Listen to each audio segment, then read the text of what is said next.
Let's say, okay, we're going to write the great American novel. It's going to be this thick.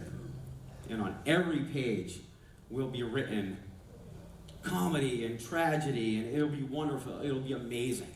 And you're going to give this book, this great American novel, to the player. And what are they going to do with it? They're going to rip out every page and make paper airplanes out of them. And they're going to throw them around the room. And they're never going to see your story. Because the story is there, right? But they are going to spend 30 hours making shacks. Okay? What you just heard is a quote from Emil Pagliarulo, Bethesda's lead writer at the time, explaining how even if he wrote the greatest story in gaming history, it would be wasted on fans as they would ignore it, instead opting to spend time building shacks. This was him discussing writing in Fallout 4, which featured the settlement building feature. Do you know how many games prior to Fallout 4 that Bethesda made that had these building mechanics? Precisely 0. So that's right, his assumption of his game fans building shacks was literally fictitious, as they never provided that option in their previous games. So he wouldn't know if that's how they would rather spend their time in a game. And that, by the way, was at the time the lead writer of Bethesda Game Studios. It's almost him saying that there's no point in writing anything good, so why bother? Maybe because it's your job? Pride? I mean, I don't know. Did you know the majority of people who watch YouTube videos watch less than 50% of the video? So shall I stop speaking at the halfway point? Shall I just put up a black screen? No, because some people will watch to the end, just like some people will play a game for a good story and despise the shack building element. Ladies and gentlemen, this is Emil Pagliarulo, the current director at Bethesda Game Studios. Now these statements display a lack of care, genuine despise for his own fans, and a misunderstanding of who Bethesda fans are, and a lot of delusion. He has said so much more than this, and just recently too. I've done a lot of videos on Bethesda, but in a nutshell, the company is falling from grace faster than a studio that hires Sweet Baby Inc. I've done a video on why here, but in a quick summary, Bethesda dominated the gaming world for a while. From 2001 till about 2015, these guys released hit after hit and earned a reputation as the gaming industry's darlings. Now, they've released terrible games, argued with fans, and their reputation is at an all-time low. You can ask anybody, and most will say that Bethesda is going through a tough time. Everyone, that is, except for Emil, who says they're at their peak, and fans are basically too stupid to see it. I never want to blame any one person for a whole company's collapse or put pressure on one individual, but this guy has said so many outlandish things recently that I have to say something. So in this video I will explain how Emil got to where he is, how it has a direct correlation with Bethesda's decline, and I will show why he is a huge problem for the studio, even today. So kick back, relax, and let's get this one started.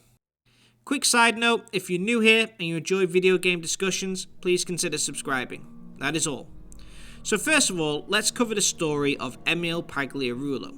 He is Bethesda's lead writer and helped write stories in Fallout 3, Skyrim, and Fallout 4.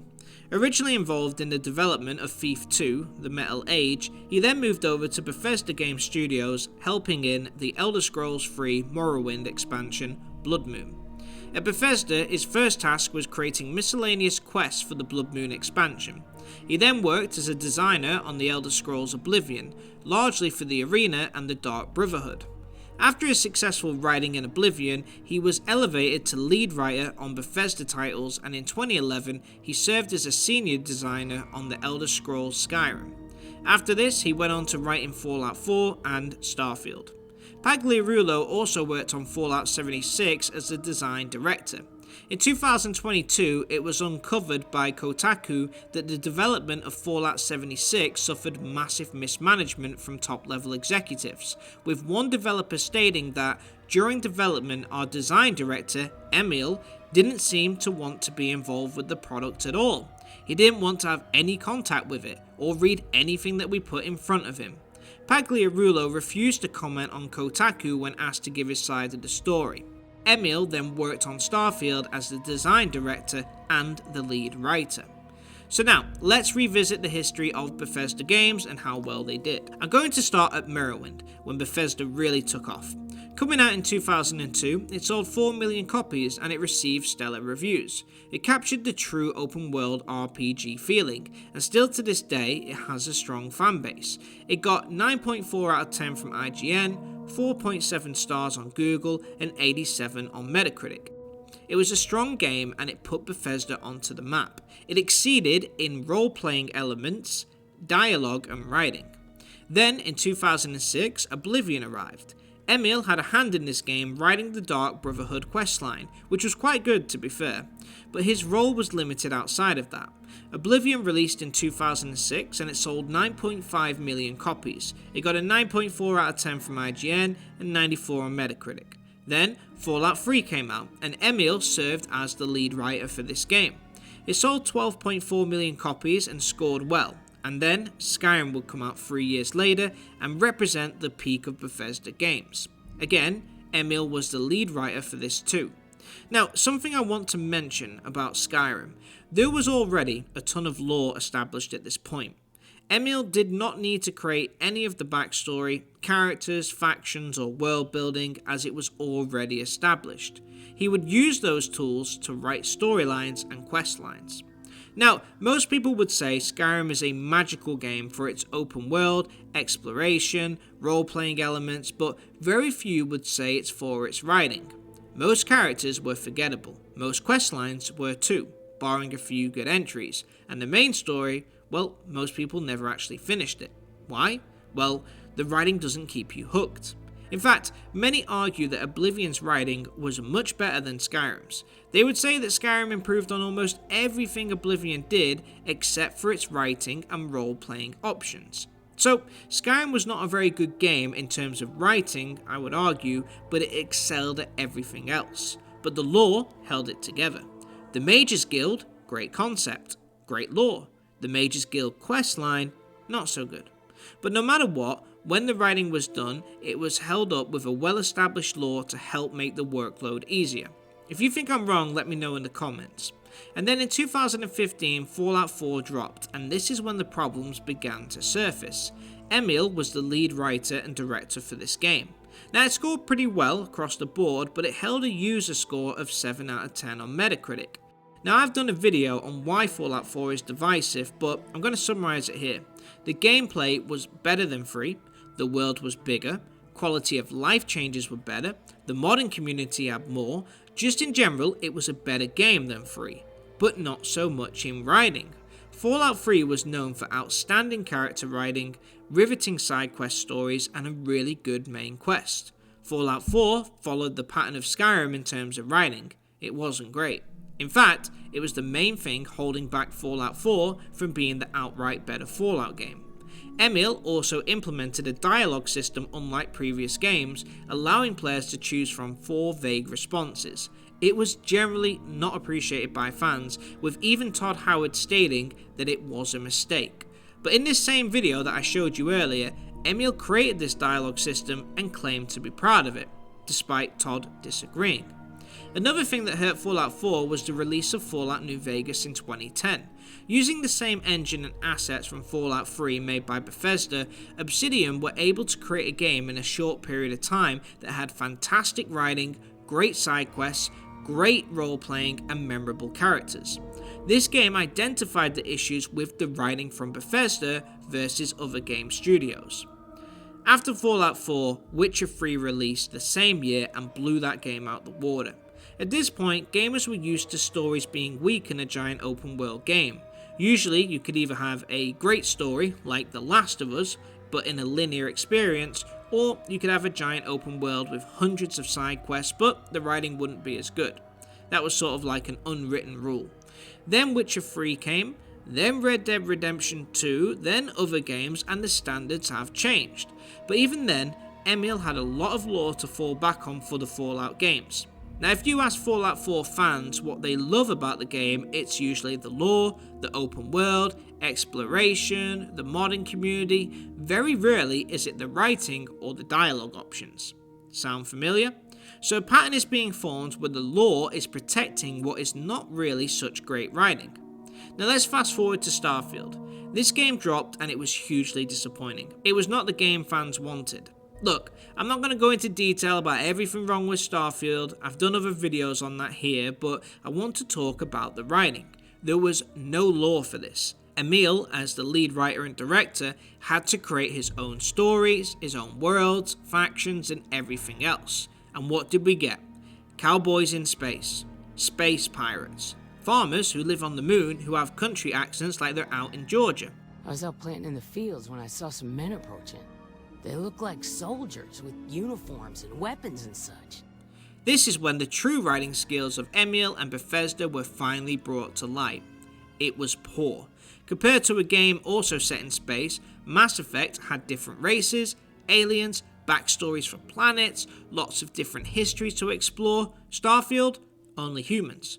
Basically, there were only a handful of planets with life. Factions included the Constellation, who were just explorers, United Colonies, who were like a republic, the Freestar Collective, who were libertarians who are literally cowboys in space, Crimson Fleet, who are literally pirates in space, and Ryujin Industries, who are a megacorp. That's it. Then the side quests were dreadfully dull. For the Ryujin questline, you have to go and get a coffee and bring it back to your boss. That's literally a main faction quest. You have an entire galaxy that you can write stories in, no limit, and we get, go grab me a Starbucks please, charge it on the company card. So many side quests were fetch quests, where you'd meet someone on a planet and they'd say, hey, about 15 galaxies over that way there's a bar, in a city, on a planet, that sells this awesome root beer. Can you go grab me one? I'm not joking, this is a real quest in that game. And the characters were so one-dimensional. The dialogue was incredibly boring. You didn't want to ask questions. You would zone out and not listening because it was all so dull. Because even in the studio, when we're playing it, people wanted to skip dialogue, right? They could read the subtitles quicker than they could listen. Or sometimes they just weren't interested in what an NPC had to say. You're given companions from the Constellation group, and it's an online joke that everybody dislikes them because of the fact that they're so boring, and they have no personalities that are different from one another. But you could just tell, the writing felt like it was written for young children. Plot lines were predictable. Plot twists didn't really shock anyone. It was all so basic. And this brings me to a quote that Emil said himself. Write what you know. He knew America. He knew pirates, cowboys, and farmyards, and he decided just to move that to the stars. This shows such a lack of creativity. When you have a giant universe of thousands of planets and you can write whatever you want, and the best you can come up with is cowboys and pirates, come on, man. So what I'm trying to show is that Bethesda's writing has never been that great. It has always been below what is acceptable nowadays in gaming. But it was always protected by an established lore or a giant open world which was so fun to explore that writing took the back seat. Then games like Witcher 3, Red Dead Redemption 2, God of War came along and standards went up, and Bethesda couldn't keep up. As a result, once Emil and his team had to write a game with no established lore, it all came crashing down. Now you might say, well, there's more than one writer, why are you picking on poor Emil? Well, I'll tell you why. He is a huge reason why the standards at Bethesda have not progressed and have actually regressed. But that isn't what makes Emil delusional. This man is actually so far detached from his fans, and I want to cover a few things. First of all, let's talk about this speech from Talks, where he discussed video game writing techniques at a conference. First of all, his rule Yes. Keep it simple, stupid. He says how he likes to keep writing to one or two central themes which he feels is enough, i.e. the player won't get any deeper meaning, it'll confuse them. Have to make it simple. Then he uses the movie Casablanca as an example of a film that keeps it simple, saying it's one of his favourite movies ever. But that film literally had multiple themes, and that's what made it a good film. It had several deeper meanings, and this is the film he used as an example. He mentions other films saying that they only have one real central theme, but they actually have a lot more. But this speech shows he honestly feels that fans of his games can't handle more than one central theme, that it would go over their head. Then he says, great games are played, not made. as if to say the story is completely ignored by players, they don't even want it, they want to make their own. In fact, this is where he says they'd rather spend hours building shacks. The whole video is in the description and you have to watch it. Now, some may say this is harsh, but what I get from that video is the impression that he honestly dislikes his own fans. That he thinks his fans aren't very bright, they don't understand deep stories and they don't want them. They don't want good dialogue options with decision making because it'll confuse them. They want to build shacks for hours. Keep it simple, stupid. Now, besides showing how weak his writing style was and showing his disdain for his own fans' intelligence, it was the first video I saw where I thought, uh-oh, Bethesda are in trouble here. This guy doesn't even get his own fans. So Starfield drops, reviews are bad, and everybody shares their opinion. It's no secret fans are upset with Starfield. So how did Bethesda respond? Well, they replied to every negative review on Steam, saying that the fans were wrong. They carefully dissected every criticism in each review and then explained why the player was wrong. Starfield is fun, they're just not playing it right. And then Emil said this in an interview: fans really want Elder Scrolls 6. I think in a lot of ways, Starfield is the hardest thing Bethesda has ever done. We pushed ourselves to make something totally different, to just jam into an Xbox the biggest, richest space simulation RPG anyone could imagine. That we pulled it off makes Starfield something of a technical marvel. It's also, in a lot of ways, the best game we've ever made, but for us, most importantly, Starfield has its own unique personality and now sits right next to Fallout and the Elder Scrolls. It might not be everybody's cup of tea, but what is? We created a new IP from the ground up and an experience that is absolutely unique on consoles. And I'm not saying Starfield is better or worse than any other game, just different in what we offer. It's that weird Bethesda blend of immersion, action and RPG. But it's also different to Bethesda's other RPGs. Starfield is developing its own unique fan base. It's big and it's growing. Bethesda used to feel like the studio of the Elder Scrolls. Then it was the studio you'd associate with Elder Scrolls and Fallout. Now, it's Elder Scrolls, Fallout, and Starfield. Bethesda Game Studios, Big 3. So at this point, you're starting to see a massive disconnect from Emil and the fans. He is literally saying, we think the game's great, fans just don't get it.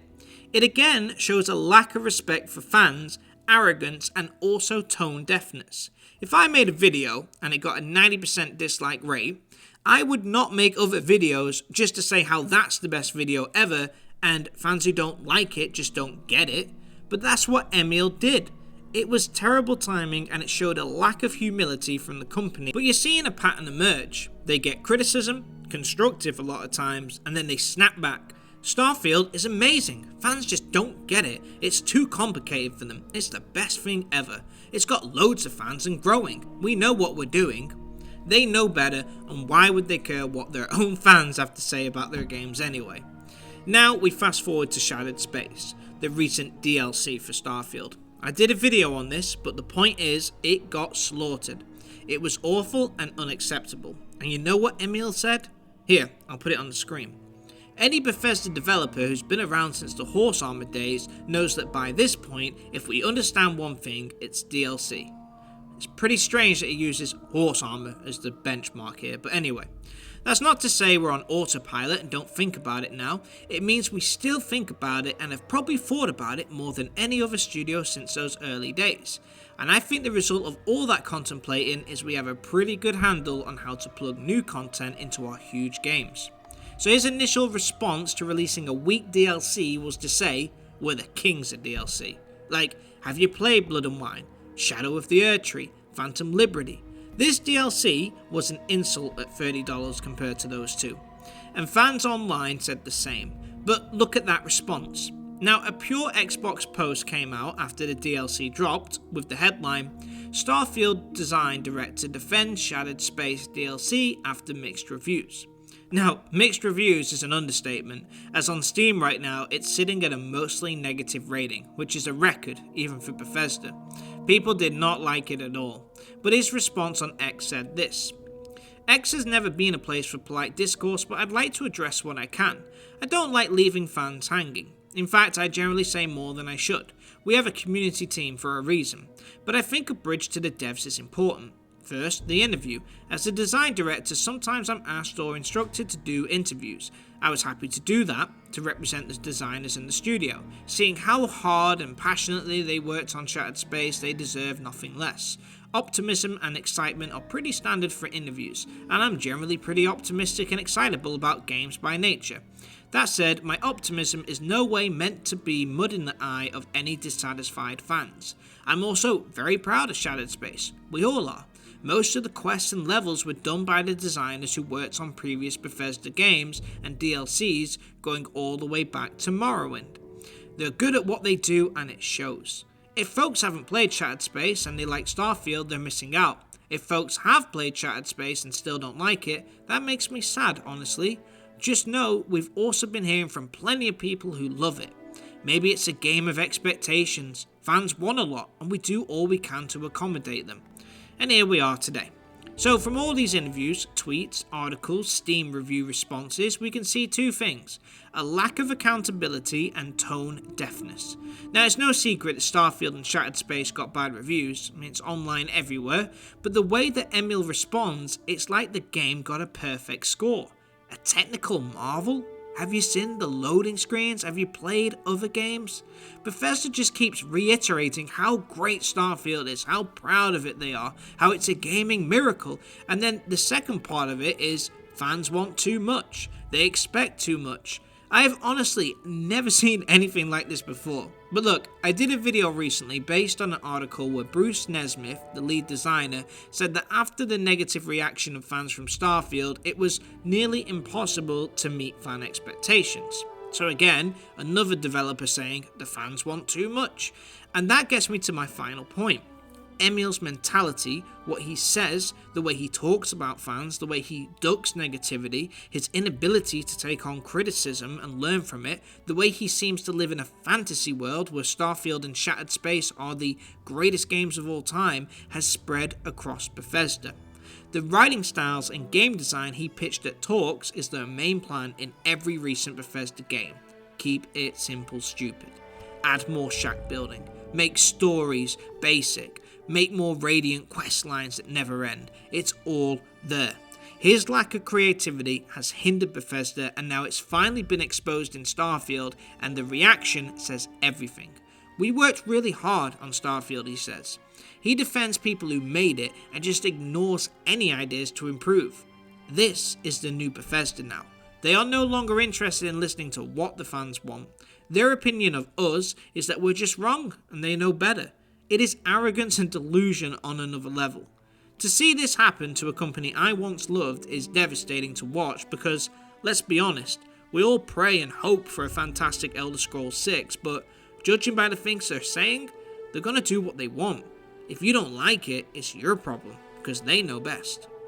Look, all the problems of one company can't fall at the feet of one person, but judging by the way Emil speaks, interacts with fans, if you compare it directly to how Bethesda as a company treats fans and responds to criticism, it's almost an exact match. I hope in this video it shined a lot on why Bethesda's writing has declined over time, why it continues to do so, why they take more RPG elements away and keep stripping away features to make it more and more basic and simple. Keep it simple, stupid. All of these things have led Bethesda to where they are now. In order to grow, we must fail and make mistakes. But if we do not acknowledge our mistakes and learn from them, then we don't grow, we just fail. That is where I feel Bethesda and Emil Pagliarulo are now. I, like many fans, wish to see a return of form for Bethesda. But if you look at the patterns, it's not looking good. If Emil or Bethesda ever expect to earn their fans' trust back or get back to the top, they need to leave their fantasy world, come back to reality and listen to their fans. The Elder Scrolls 6 is Bethesda's last chance. 76 killed Fallout. Starfield never really took off, but the Elder Scrolls is still good, meaning fans still have a sliver of hope. But if the Elder Scrolls 6 is like Starfield and lets down fans, then I can honestly think this will be the point of no return for Bethesda. Anyway, that's it for this one. I mean, what do you guys think? Was I too harsh? What do you think of Emil and Bethesda? Can they turn it around? Let me know your thoughts in the comments section, and if you're new here, please consider subscribing. I'm AVV Gaming, where we do video game analysis, identifying what makes great games great and what could make good games great as well. Thanks for watching. AVV out.